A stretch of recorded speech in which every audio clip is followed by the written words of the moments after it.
राष्ट्रपति के दत्तक पुत्र कहे जाने वाले पहाड़ी कोरवा समुदाय की बदहाली सामने आई है।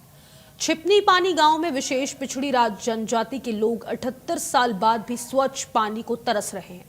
पीएम जन मन योजना जैसी सरकारी योजनाओं से वंचित ये परिवार नाले और दूषित नदी का पानी पीकर गुजर बसर करने को मजबूर है। गांव में मूलभूत सुविधाओं की भारी कमी है।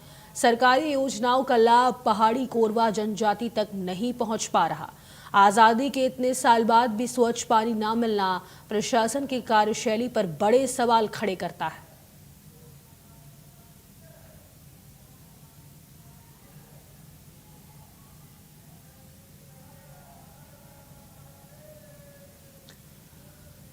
तो अंबिकापुर से खबर आपको बता रहे हैं, जहां पर दूषित पानी पीने को ये कोरवा समुदाय मजबूर है। राष्ट्रपति के दत्तक पुत्र कहे जाने वाले ये समुदाय का हाल बेहाल होता हुआ नजर आ रहा है।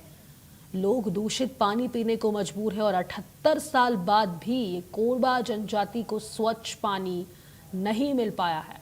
नाले का पानी पीना पड़ रहा है और गुजर बसर कर रहे हैं। और तमाम जानकारी के साथ सहयोगी आकाश प्रधान फोन लाइन पर जुड़ चुके हैं। आकाश, देखिए, आज़ादी को इतने साल बीत गए हैं, लेकिन उसके बाद भी ये कोरवा समुदाय दूषित पानी पीने को मजबूर है। आखिर क्या कारण रहे जो इतने सालों तक इस गांव तक स्वच्छ पानी नहीं पहुंच पाया है? जी बिल्कुल, ये पूरा मामला लखनपुर विकास खंड के बेलदगी ग्राम पंचायत के आश्रित ग्राम छिपनी पानी से निकलकर सामने आया है, जहां विशेष पिछड़ी जनजाति जिसे राष्ट्रपति के दत्तक पुत्र भी कहा जाता है, पहाड़ी कोरवा जनजाति है। ये इन दिनों भीषण गर्मी पूरे सरगुजा सहित प्रदेश में चल रहा है। यही वजह है कि अब जो दूरस्थ इलाके हैं जहां पानी की सुविधा नहीं है, वो अब नाले की पानी पीने को मजबूर हो चले हैं। यही वजह है कि अब विशेष पिछड़ी जनजाति को अब तक वहां ना नल बनाया गया है, ना किसी तरीके की पेयजल की सुविधा उपलब्ध कराई गई जिला प्रशासन और सरकार के द्वारा। शायद यही वजह है कि इतने वर्ष आजादी के 78 वर्ष बीत जाने के बावजूद आज वह नाले की पानी पीने को मजबूर है। उनके स्वास्थ्य पर खतरा मंडराया हुआ है। बहरहाल अब देखने वाली बात होगी कि ये तस्वीर सामने आने के बाद अब जिला प्रशासन सहित सरकार किस तरीके से अमल में लाती है और उन्हें कब तक स्वच्छ पेयजल की व्यवस्था करा पाती है। जी और बिल्कुल, इस मामले में को संज्ञान में आने के बाद कुछ स्पष्टीकरण दिया गया है क्या प्रशासन की तरफ से?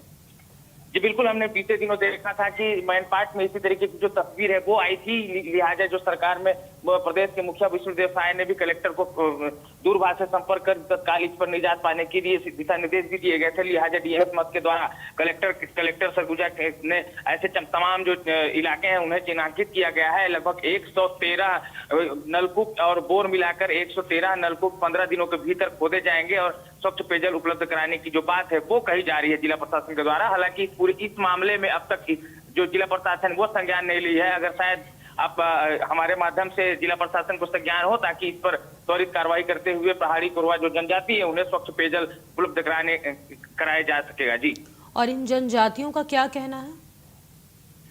ये चूंकि जैसा मैंने बताया कि लखनपुर विकासखंड के ग्राम पंचायत बेलदगी के आश्रित ग्राम जो है छिपनी पानी, वो एक टोला मोहल्ला है जहां विशेष पिछड़ी जनजाति निवासरत है। वहां लगभग आधा दर्जन से अधिक जो पिछड़ी जनजाति के जो कोरवा समुदाय के लोग हैं वो वहां निवासरत करते हैं। हालांकि इस पूरे मामले में पंचायत से भी हमने बात की तो पंचायत का कहना है कि हमने लगातार प्रस्ताव बनाकर जिला प्रशासन को अवगत कराया था, बावजूद अब तक वहां पर नलकूप की जो व्यवस्था है वो नहीं हो पाई है। इस वीडियो के माध्यम से जब जानकारी जिला प्रशासन को होती है, हालांकि हमने संपर्क करना चाहा है तो किसी कारणवश बैठक में है कलेक्टर, इसलिए शायद हमसे बात नहीं हो पाई है। अब हम इस पूरे मसले को लेकर के जब कलेक्टर से बात करेंगे तो क्या कुछ कहना होगा उनसे हम फिर अपने दर्शकों को रूबरू कराएंगे। जी ठीक है, बहुत शुक्रिया है आपका तमाम जानकारी साझा करने के लिए। जांजगीर चांपा में